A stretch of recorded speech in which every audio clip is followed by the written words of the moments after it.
नमस्कार दोस्तों, कुछ समय से भारत और कतर के बीच तनाव बढ़ता ही जा रहा है। अपने गैस के भंडार पर घमंड दिखाने वाले कतर को आज भारत ने एक ऐसा जवाब दिया है जिससे कतर अगले कई सालों तक नहीं उभर पाएगा। कमाल की बात यह है कि भारत ने सेलिंग फैसिलिटी का करीब 30% हिस्सेदारी अपने नाम कर ली है और आपको बता दें कि फैसिलिटी में करीब 75 ट्रिलियन क्यूबिक फीट गैस मौजूद है, जिससे लगभग 100 से 150 सालों तक की गैस खपत को आसानी से पूरा किया जा सकता है। और आप इसी बात से अंदाजा लगा सकते हैं कि भारत के ऑयल मिनिस्टर लगातार अपने ही सीमाओं में तेल और गैस के भंडार को खोजने में लगे हुए थे और अब उनकी यह मेहनत सफल होती हुई दिखाई दे रही है, क्योंकि भारत ने अपने 4 बड़े कच्चे तेल का उत्पादन इन 4 तेल कुओं के माध्यम से किया जाएगा।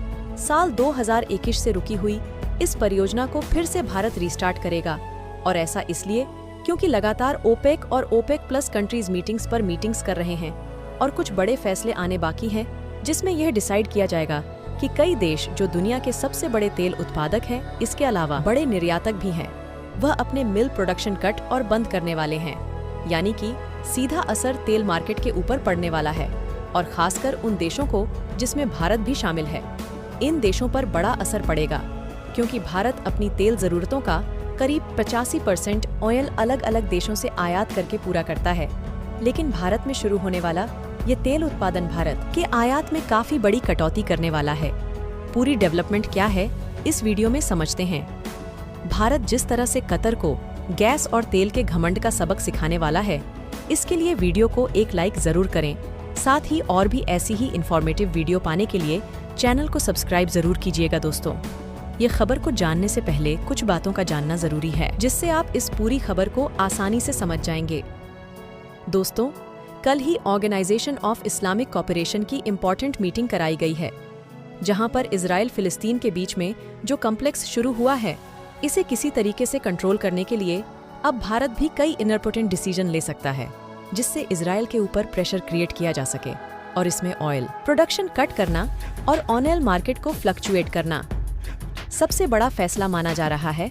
और सही मायने में देखा जाए तो इन देशों के पास इन चीजों को कंट्रोल करने के लिए और कोई रास्ता भी नहीं है।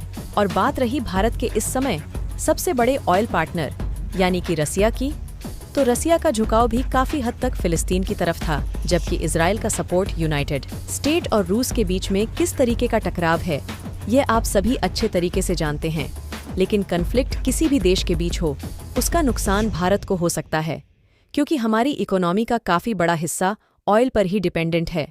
दोस्तों, भारत की दिग्गज कंपनी ONGC अपने प्रोजेक्ट को रीस्टार्ट कर रही है, जो कि करीब $5 बिलियन का है और यह एक डीप वाटर प्रोजेक्ट है, जहां पर ONGC कृष्णा गोदावरी बेसिन यानी कि बे ऑफ बंगाल के अंदर अपने इस ऑयल प्रोजेक्ट शुरू करने जा रही है, जहां पर ONGC की रिपोर्ट के मुताबिक इस एरिया के अंदर 3 से 4 तेल कुएं हैं और यहीं पर ONGC अपने इस प्रोजेक्ट को रीस्टार्ट कर रही है।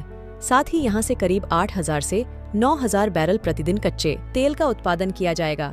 लेकिन जिस एरिया में ONGC अपने काम को शुरू कर रही है, इससे पहले रिलायंस ने भी यहां पर काम शुरू किया था। लेकिन यह एक बहुत ही बड़ा एरिया है जहां पर बहुत ज्यादा रिस्क लेकर के कंपनी काम करती है और इसीलिए ONGC का कहना है कि हम वह गलतियां नहीं दोहराने वाले हैं जो कि रिलायंस ने की थी। वहीं इस ऑयल फील्ड पर काम करने के लिए ONGC ने अमांडा स्टालिन के साथ में पार्टनरशिप कर रखी है, जिनके पास मिल को प्रोड्यूस करने का काफी ज्यादा एक्सपीरियंस है।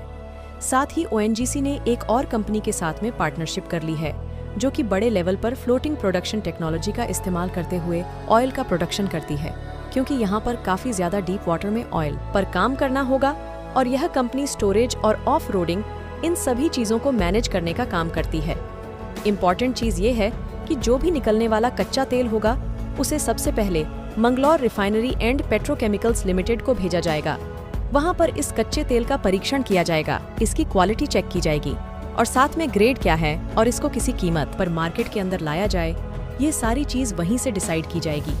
और यह भी बताया जा रहा है कि इस प्रोजेक्ट के ऊपर साल 2021 में ही काम शुरू होना था, लेकिन कुछ तकनीकी कारण के वजह से काम शुरू नहीं हो पाया है।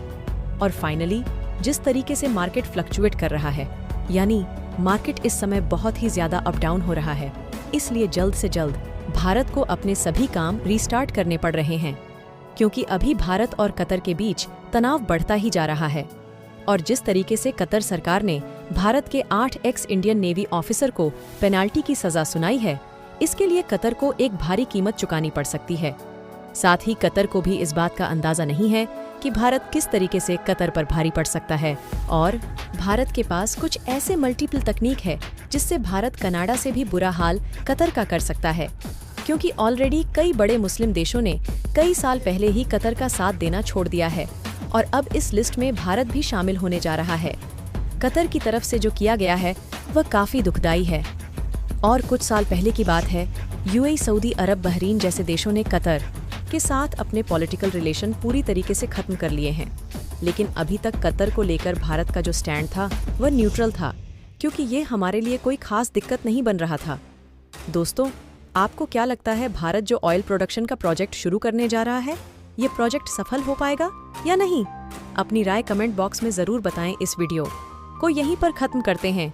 इस वीडियो को एक लाइक जरूर करें और अपने दोस्तों तक इस वीडियो को शेयर करें ताकि उन्हें भी जानकारी मिल सके।